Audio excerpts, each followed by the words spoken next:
હા ના હું ઘરે પહોંચી ગયો છું. કાલે કેટલા 9 વાગે ને સવારે. હા તો વાંધો નહીં, હું બધી તૈયારી કરાવી દઉં છું, બધાને કહી દઉં છું કે હું કરવાનું છે ઈ. હા હા અહીંયા જ બેઠા છે મમ્મી. હા કહી દઉં, હાલો મૂકું, પછી વાત કરું હો. મમ્મી કાલે ભાણિયો ને બેન ને બધા આવવાના છે. ભાણિયાનો જન્મ થયો ને આપણે, તો સવારે 9 વાગ્યાનો ટાઈમ કીધો છે કે હું 9 વાગે કે હું આવીશ અહીંથી હોસ્પિટલથી, રજા આપી દેશે સવારે 8 વાગે.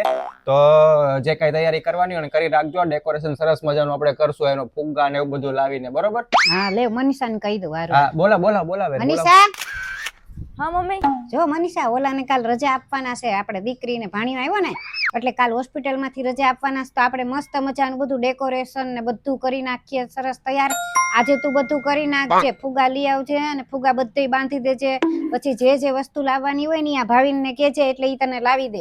બીજું બધું પછી આપણે કાલે રસોઈ બધું કરવાની છે ઈ લોકોની, ઈ બધું આપણે નક્કી કરી નાખીએ અને આ ભાવિન કે ઈ પ્રમાણે બધું આપણે કરી નાખશું. સવારે એમ કીધું કે 9 વાગે આવવાના છે, એટલે સવારે આપણે 9 વાગ્યા પહેલા તૈયાર રહેવું પડે, બરાબર? એટલે ફુગ્ગા ને એવું લાવીને પછી ફૂલાવી રાખશું, બરાબર? તું કે ઈ રીતે આપણે ડેકોરેશન કરી નાખશું. તમ તારે તને એમાં કઈ વાંધો નહીં, એમાં હું કઈ નહીં કહું, બરોબર ને? આટલી રીતે. બાકી તને એવું કઈ લાગતું હોય તો કે. પણ એટલું બધું ન કરાય, એટલા બધા બલૂન ફુલાવશે કોણ? એની કરતા ડેકોરેશન વાળાને આપણે ડાયરેક્ટ કહી દઈએ. અત્યારે તો કેટલા મસ્ત મસ્ત ડેકોરેશન કરી દે છે. આમ નામ કઈ મામી ન બનાય. મામી બની છું તો પછી બધી મહેનત કરવી પડે ને બધું કામય કરવું પડે. સીધું ડેકોરેશન વાળાને બસ તારી પાસે તો પૈસા જ વધારે છે એટલે કહી દો ડેકોરેશન વાળાને, ભલે 50,000 લઈ જાય, આપણે હાથે કરવાનું તો ઓછો ખર્ચો થાય. તો હું ફુગા નહીં ફુલાવું. હા ભાઈ, ફુગ્ગા ફુલાવા હાટું થઈને તારે તો ખર્ચો કરી નાખવો છે લાંબો એવો. હવે અહીંથી શેરીના છોકરાને બોલાવી લઈશ ને તોય તો 15 20 ફુગ્ગા ફુલાઈ નાખશે ને તોય 200-500 થઈ જાય. તો ડેકોરેશન વાળાને કહી દે. એમ જ કરો. હા તો હું તમને લિસ્ટ બનાવી દઉં છું, એટલી વસ્તુ લઈ આવજો. અને જો સાંભળ, 9 વાગે ઈ લોકો આવે ને ઈ પેલા બધી રસોઈ તૈયાર થઈ જવી જોવે. અને એની જુદી હોય રસોઈ, બધી ખબર છે ને તને? આ સુવાવડ આવી હોય એની છોકરીની રસોઈ જુદી ને આપણી રસોઈ જુદી.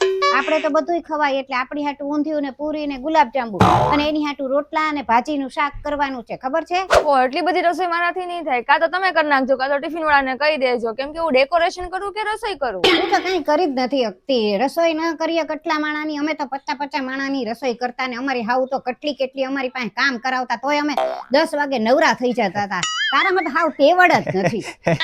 ખોટું હું બોલે છે મમ્મી, હાવ ખોટું બોલે છે. 2 નંબરનું હાવ એટલે હાવ બધું ખોટું. એક શબ્દ સાચો નથી આમાં. હું કે 50 માણસ, કોઈ 50 નહીં. હવે 2 માણાની માંડ કરી હશે કેદી કે ઈ તો અઠવાડિયામાં 2 હું આમાં કહી દેવા દે બધું. હવે જે છે ઈ નથી કરી કોઈ દી માં. 3 દી તો ટિફિન આવતા ને બીજા 3 દી કોઈક બહાર થી બનાવીને જાતું, ને એક દી જે આવે બનાવવાનો એમાંથી કોઈક ને કહી દેતા કે ભાઈ હાલો આજ તમે કરી નાખજો એમ. એમાં હાહુ તો હતી જ નહીં. ઈ તો હાવ ખોટું. બીજું અને વાસણ કચરા પોતા કોણ કરતો હતું? આજ તો હું હવે ટિફિન જ મંગાવીશ. હવે હું નહીં રસોઈ કરું. અરે કચરા પોતાની તો હું. એ છાનો માનો બંધ થા. આવે એ તું અંદર જા તો હાલ તો કામ કરતો તારું. અને નવરી બજાર તું તારા કામ ધંધે જા.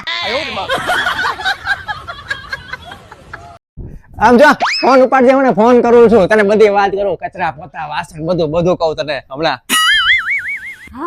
જા ને જાતો હોય તો નહીં તો નાખું એક ઉપાડ.